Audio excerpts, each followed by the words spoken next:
All right, family, welcome to the Afternoon Jam special edition of the show. I didn't do no promos and all that. We got the judge here, and I'm just sitting here reflecting on how lucky we are to have somebody like you who's been visible in our community, Very reachable, reachable, very reachable. And I think sometimes we might take it for granted that we got somebody like you. That's not just a Muskegon Heights, Northern Shores, North Muskegon, all over. I appreciate that, man.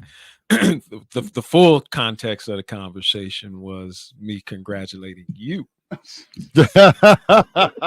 on you're a judge, so he's very honest. The number of accolades and recognitions that are happening, and over the years, man, you've done so much work, and now people are really giving the appreciation that you deserve. And and I made the observation, a lot of that's coming in a whole lot of places other than in Muskegon.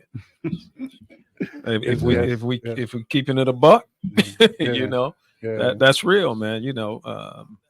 And it's no shade or anything like that, but I don't know if people really appreciate the quality of access and open channel to communicate with an entire community that you have provided for well over 20 years, 22, 23 years here, man. Thank you, Judge. And even before then, with the underground video, you was a guest on there too. God, I haven't even thought about that. The food giveaways, he's giving back so much to this community. Well, Y'all, us. That's all him. I'm just a passenger. I don't do nothing, Judge. I just sit on, put on my seatbelt. No, brother, you without your work, I don't know where his work would be. I tell him that he always say that. Yeah, he does. He says that on a regular basis. Yeah, we have to appreciate each other. Yeah. I get it. So we're in the stretch. Yes, sir. Stretch, unfortunately, 14 days. I will be doing my show social distancing after today. You're on your way out of Muskegon. On the way out, way out. On the way out, and I wanted to, have you in the studio with me as my last guest before. I appreciate that. This election cycle, because I know that in the last couple of years, my work schedule kind of like kept me away. Yeah, and we used to do the show every 2 weeks, and it was never on Judge. It was me. Letting y'all know, Judge did not stop. That was me just being stretched, and so I miss those days. Sometimes I like. So do I. I'll be like, so do I. But you know what? We need to appreciate the seasons that we have. Yes. And you're in a season, man, that has taken you to places that when we were at Lindbergh, you wouldn't have even dreamed of. I'm telling you. and accessing and accommodating places and people that you had no concept were going to be part of your life space. Exactly. So I miss it, but I appreciate the idea that seasons exist, and they come and they go. I should do the intro. Here comes the judge. Here comes the ball, man. We had a blast. And you know what, Judge? Yeah. You deserve all the accolades you get too. I mean, because you, as I can remember, I've been with PA for a while. Yes, sir. You the first judge that agreed to come on. Am I correct on that, Yeah. PA? And do it on a consistent basis. Most judges sit in their chambers and they put on a robe and they, do what their job consists of. They do their job, and that's their right. And right. That's what they should do. But you were willing to come out and say, "This is my community. I'm from Muskegon Heights." Well, I'm here. That's the truth, man. I'm here. I'm not no matter what, a black robe, suit. I done seen him in a jogging suit and some tennis shoes one time. One time. Right. You be on the sideline at the Big Red. I got him. In a jogging suit? If you have a jogging suit. I seen him in a jogging suit one time. Do you have a jogging suit? Yeah, man.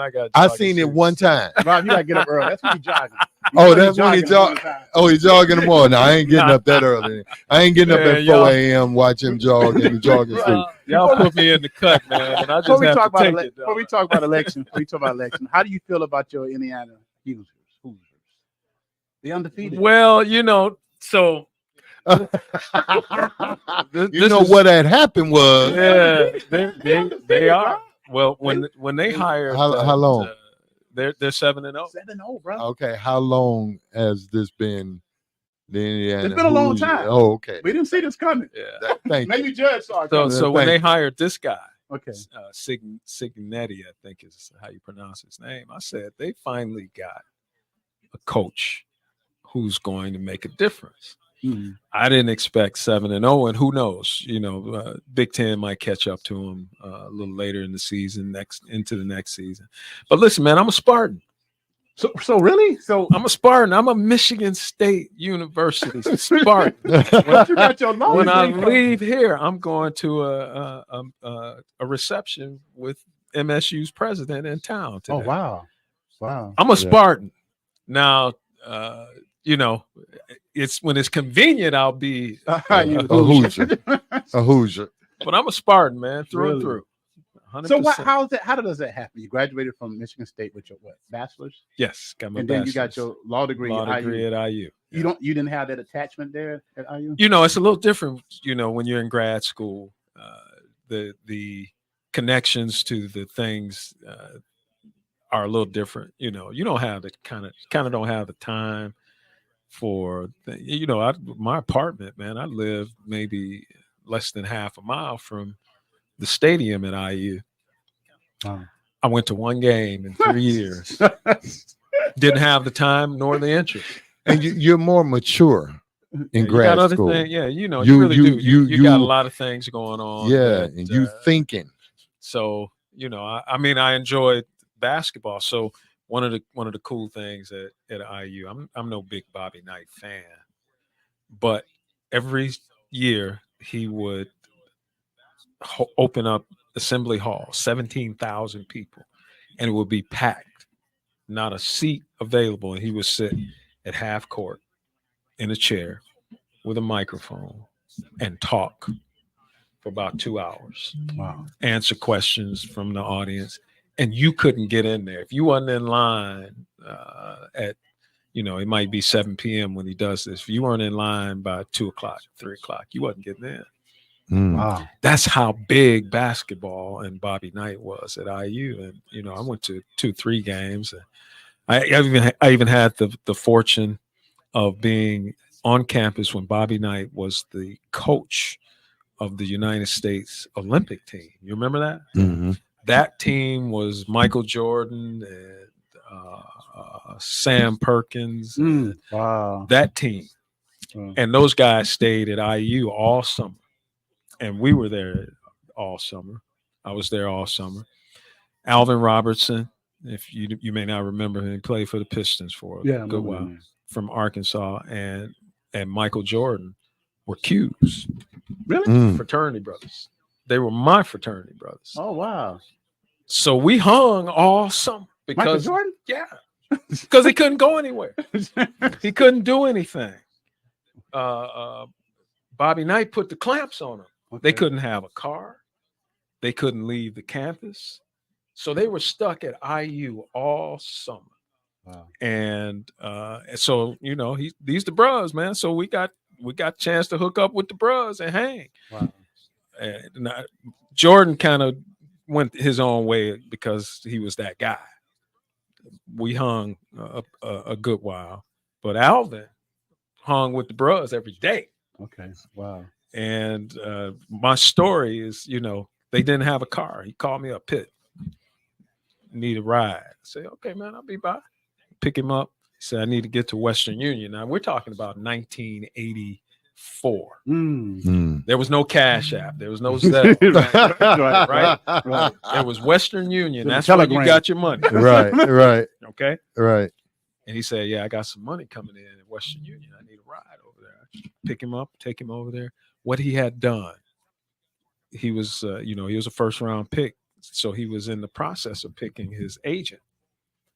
And these guys all wanted to represent him. He had called 4 different agents, or they were staying in contact with him. He told them, I'm down here in Bloomington. I'm broke. Well, can you help me out? We left Western Union, man. He had $12,000 in his hand because these guys was wiring him these thousands because they wanted to represent him. Of course, that was illegal. You weren't doing no Uber back then? That would have been No, man. I had my old Omni, Dodge Omni, and he wanted this money because what these guys did all the time, because they couldn't do anything else, they had these big high stakes poker games. I mean, these guys was gambling thousands of dollars. Wow. So he needed money for the poker game that night, man. Man, that's crazy. And the upshot of it is he didn't hire not one of those guys. He went with a whole different guy. Wow. Wow. So Judge, we're in the stretch, and we gotta say this. We have invited Your attorney opponent. Kendra Robinson, and she has denied to come on. She said thank you, but no thank you to being on radio with us. And I just want to let Muskegon know we have interviewed Republicans, Democrat, Zach Lauren, who we might have disagreed with how he carried himself a couple of years ago. He kind of tamed down a little bit. But we interviewed Zach Lauren, and he was very happy. Sure. We would have never brought somebody in because you are my friend. Yes, sir. That I'm gonna disrespect them. No. I just want to say that on the record that we don't do that. That's not Not the kind here. of man. That's not the kind of men you all are. That's first. But if you don't really know this community, you don't know that. That's first. Yes. Second, it is the height of arrogance and hubris to be declared as a candidate and announce and refuse and make the announcement that I am not talking, because she did that. She did Yes. that on one of her Facebook things, and then to not open yourself to the community. I've lived in Muskegon, except for the times I was away at school in a couple years. I've lived here my entire life. That's 60 some years. And I am grateful for the opportunity to open myself to the questions and to tell people about myself, even though I've lived here my entire life, because I'm asking for what arguably is one of the most important things that people own in this country, and that is their vote. And if I want your vote, if I should have the opportunity to request and earn your vote, then I have the responsibility and the duty to speak to you. And I have gone everywhere. You name it. If people said, we'd like to hear from you, we're having this, I have been there. I have moved things. I have made it my business to answer people in their quest to know who I am as they make decisions about who they're voting for. Wow. So, folks, let's get real. Let's be serious about it. You can't gauge and appreciate and understand the depth, the character, the integrity, the experience, the ability, the commitment of a billboard or of a yard sign or of a bus stop seat. You gauge that by engaging with the people who want your vote, who will ultimately be responsible for making life-changing decisions for, if not you, someone you know, and others in this community. Absolutely. Honorable Judge Pittman, we're live on radio, live on social media. You can go to our Facebook page or YouTube page to catch this conversation. Judge, in your past, how long you been a judge now? 24? 26 years. My son has only known me as Judge Pittman. He's 26 years old. He was in his mother's womb when I got sworn in January of 1998. Tell us about your growth from the young Judge Pittman to the now seasoned veteran. Well, just think about your own growths. Yes. Just think about who you were 26 years ago. Yeah. And if you're not growing, if you're not changing, my father made something very clear for me when I went away to Michigan State. And I came home and, there were a couple folks who, got a little fly, got a little slick mouth about the idea that you didn't change. And that bothered me, because I just want to I still want to be the homies. I want to be one of the guys. Right. And my father looked at me and said, boy, as much money as we spending, as much time as you're spending in what you're doing, you better change. You better be different. And if I cannot attest to the idea that 26 years of the experience, where my slogan indicates that I'm proven, if I can't attest to those 26 years being a growth period, oh my God, what am I doing there? Exactly. Why am I there? What's the point? What's the purpose? And that growth manifests itself in all manner of ways. And I'd like to think that I am operating at a level that I have not seen before in those 26 years, a level that I think this community can be proud of and appreciate. The decision-making process of a 63-year-old man who's seen a fair number of things over the course of these 26 years. It's a lot different than the decision-making process of a 36-year-old man when I was appointed. Wow. Judge Pittman, Tony McLeod, Big Tony Mac down in Dallas said, T-Mac. Judge P has always been a great man for the community. Vote for Judge Pittman. Come on back and get your registration squared away and let me get that one vote. Taking all you can get. I'm taking all I can get, man. Has anything changed since the last time we had you on radio? I know there was a court file and there was a court case. So, part of this is such a strange process, brothers. It's like I'm shadow boxing. I can't. I'm trying to make the candidacy take this candidacy space, but there's nobody here for me to answer the community about when the challenge is made, and you're challenging me. So where are we at? My opponent came out, and I said this in a Facebook post last week. My opponent came out in May with a incredibly misleading and false, factually false flyer about a number of things about me. And I immediately, after we sent her letters, my attorney sent letters asking for the retraction and the apology, and we'd be done with it. Refused to do that for whatever reason.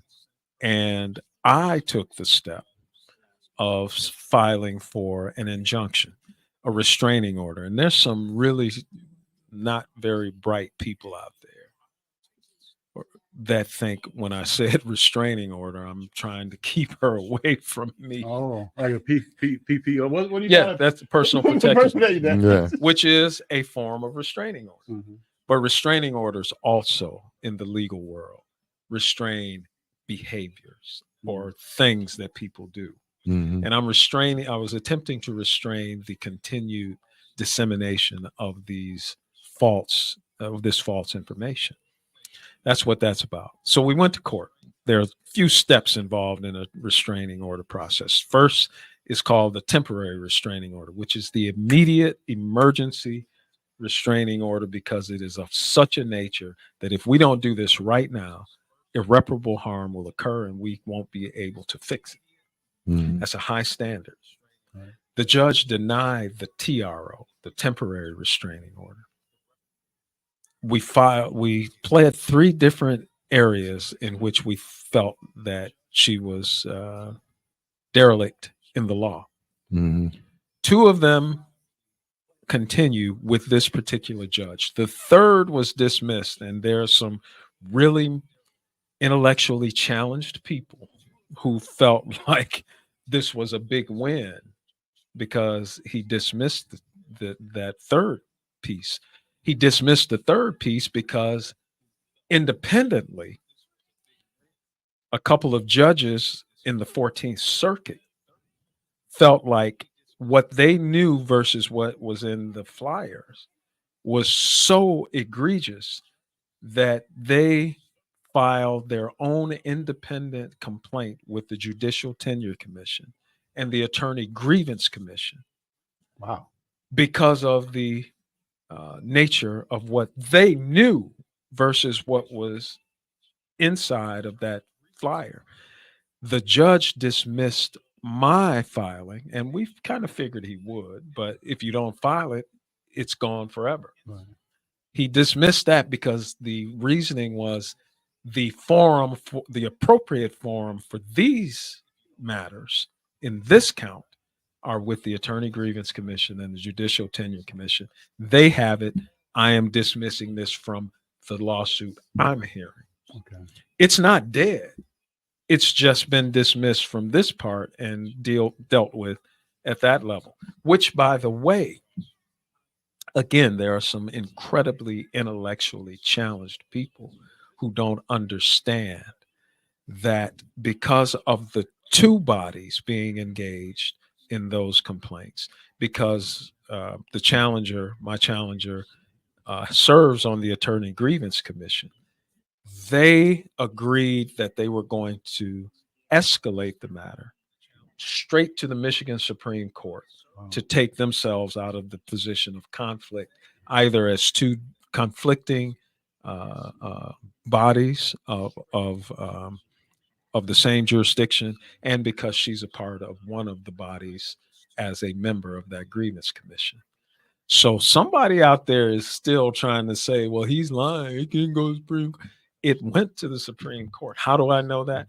I saw the letter that the Supreme Court sent, or no, I'm sorry, the commission sent saying we must move this on to the Supreme Court to avoid the impropriety or the conflict that may exist.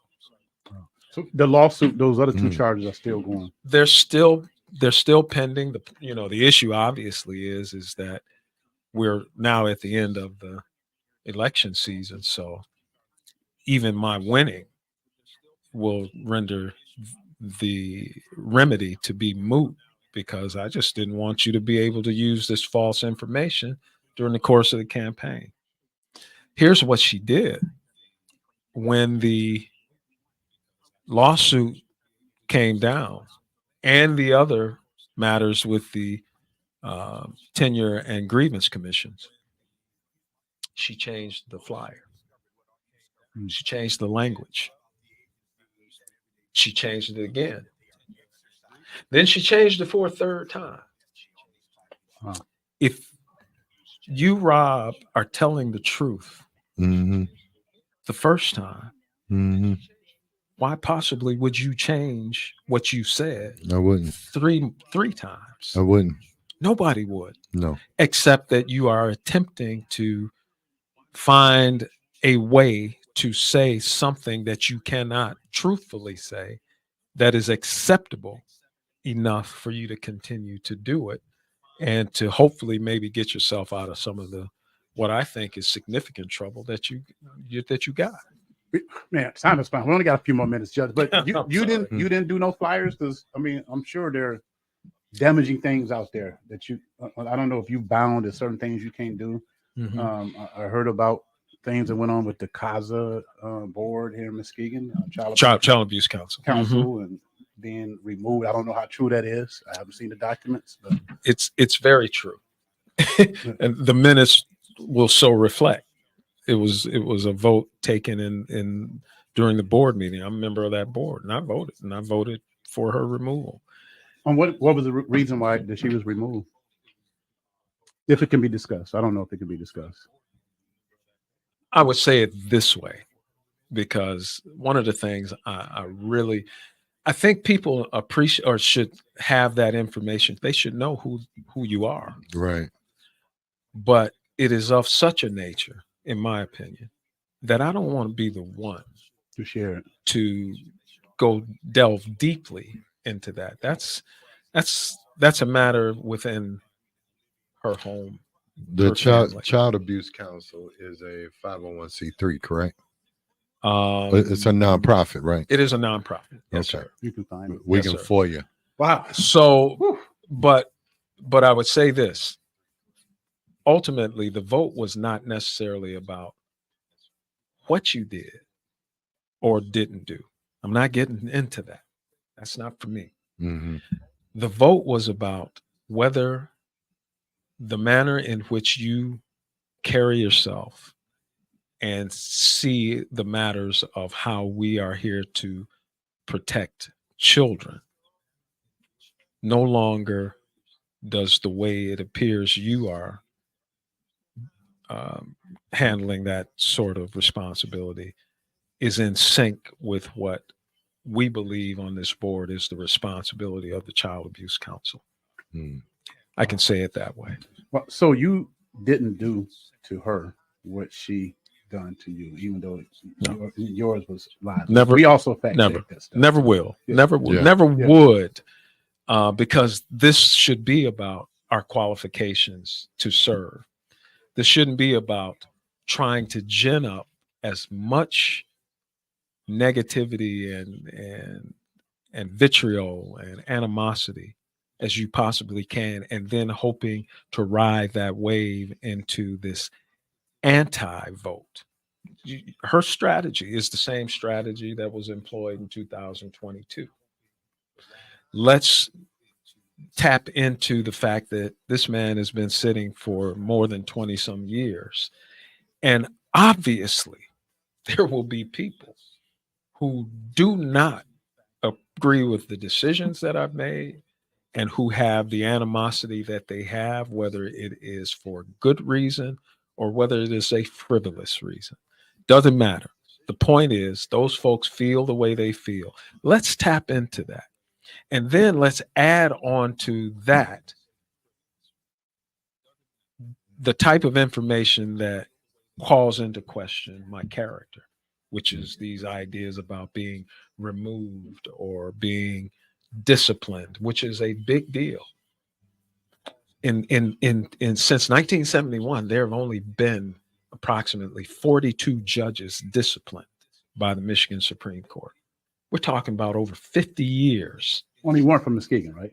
And he wasn't disciplined. He wasn't disciplined. He was voted out because people were hearing this, and they voted to just remove him. And the Supreme Court said it's moot. He's no longer a judge. We don't need to discipline him, and the case went away. Okay. One in 50 some years in Muskegon. Wow. So when somebody says Judge Pittman was disciplined by the Michigan Supreme Court, It sounds bad. that is a tremendously big deal. That's a huge thing. That means a lot.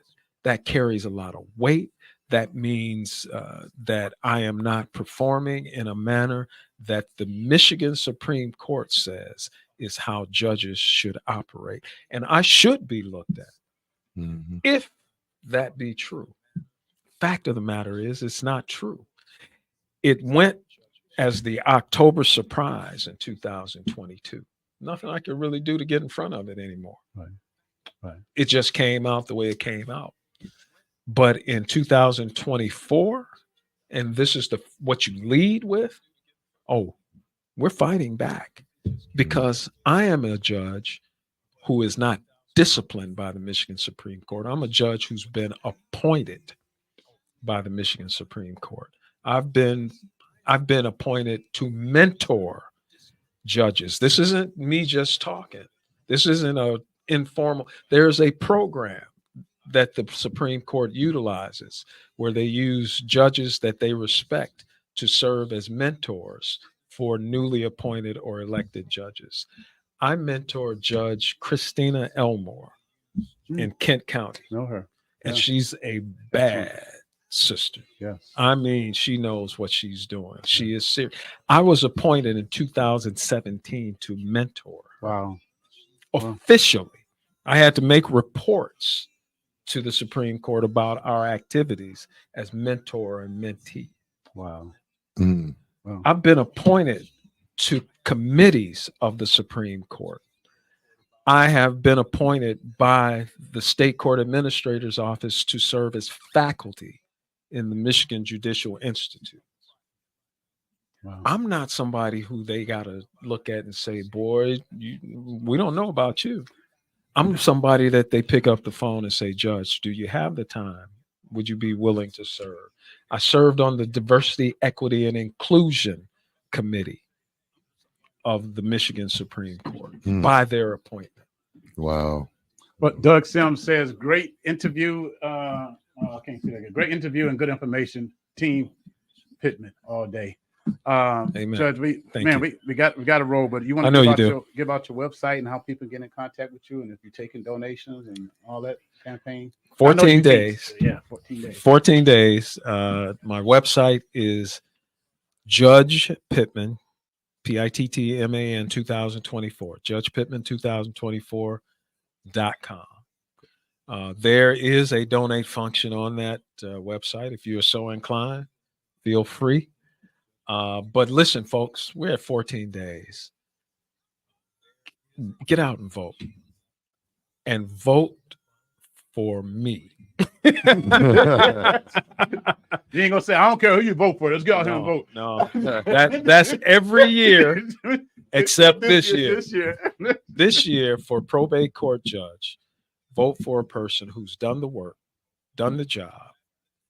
Before I came in here, PA, before we went on the air, I took a call from somebody I knew who was seeking some information that I could share with them.